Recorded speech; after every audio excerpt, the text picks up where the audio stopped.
Pumunta ako rito bata pa lang eh. Mga siguro 10 taon ganun. Ngayon magsi-70 na ako ngayon sa August 2070 na.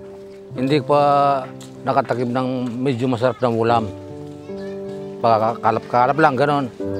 Pero kung yan, bibigyan na yung lupa, baka makakain kami ng masarap. Talagang gusto ko mabigay para matikman ko naman kung anong kasarap yung may lupa. Sipon na ko. 70 na ako sa August. Kailangan yung lupa. Baka matikman ko pa kaya sa tatsyahan ninyo.